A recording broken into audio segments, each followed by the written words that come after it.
When you're a teenager in a small town and it's the weekend and you're a little bored and your friends say, "Oh, we should drive to that haunted, abandoned, insane asylum tonight." Even if they don't use the word dare, you know what they mean. You have to say yes. There's no turning around, there's no turning away, there's no turning back. You ignore the voices of fear and anxiety and good old-fashioned common sense and you say yes. I said, "Yeah, that's awesome. We should totally do that."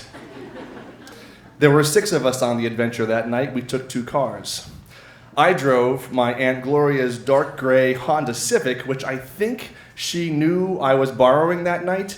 She started to get forgetful around this time. To tell you the truth, years later, we realized these were the first signs of her early onset dementia setting in.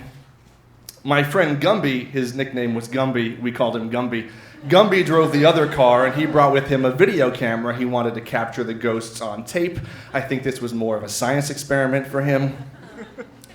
You had to drive down this long, narrow, windy, sketchy dirt road to get to the haunted, abandoned, insane asylum, of course.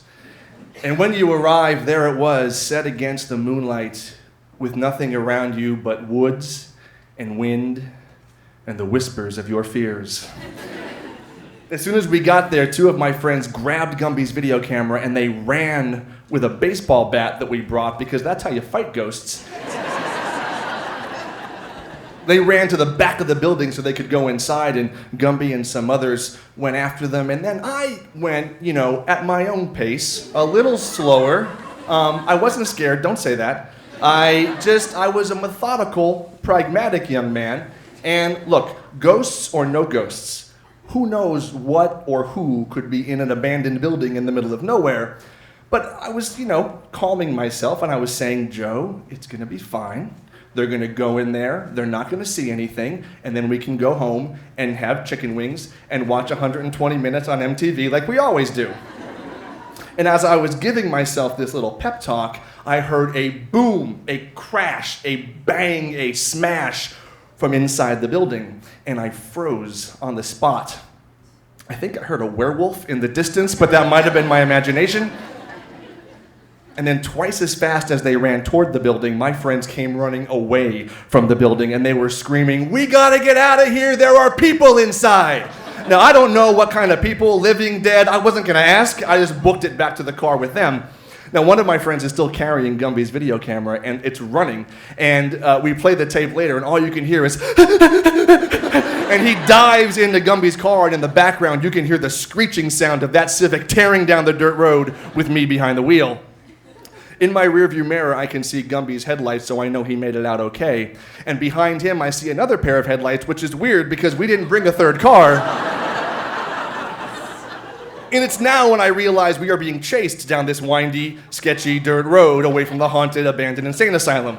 Now, one of the guys who was in the building is in the car with me, and I'm like, "Dude, what happened? What did you see?" And he's like, "There were people in the rafters, and we saw their faces, and they were throwing things at us, and now they're chasing us." And I was like, "I know they're chasing us," and I should have known, because you know what? Ghosts are never the problem. People are the problem. Now, right now, Gumby's car is like on my bumper. I'm afraid he's gonna monster truck me over the street. But I'm going as fast as I can while trying to maintain control of the Civic. But eventually we hit a curve the Honda can't handle, and we start skidding, sliding, like Dukes of Hazzard style, sideways, and we crash into some bushes or small trees or some debris, whatever. Everybody's fine. We all jump out of the car. Gumby's car pulls behind us. All those guys jump out of the car. We have our baseball bat because here comes the third car. And the third car pulls up, and the driver yells out the window, "Are you guys okay? Did you have a crash? What's the It's like a dude. It's like a suburban dad. It's a coincidence. He's on this road."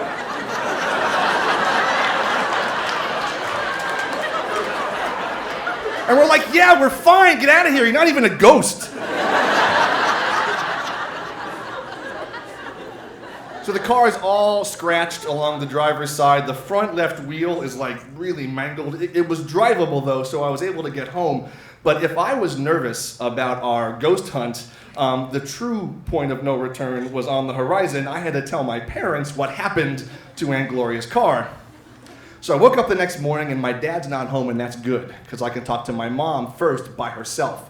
So I take her outside and I show her the car and I tell her what happened and where we were and what we were doing, and she's kind of taking it all in. And we go inside and she says, "Joseph, you cannot tell your father what happened to this car. He will never let you drive again, and I am not driving you everywhere you go."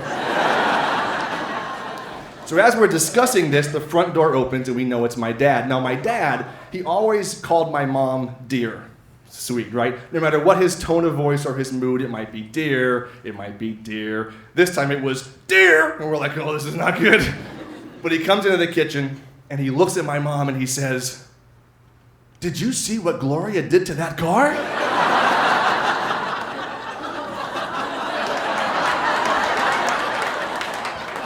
And I look at my mom and she is all business. She is game-faced. She is focused. And I think it's up to me. I have to do this. I have to take responsibility. I mean, can I really let poor Aunt Gloria in her early onset dementia take the blame for my haunted Honda car crash? Yes, I can. And I did. And I got away with it. Thank you very much.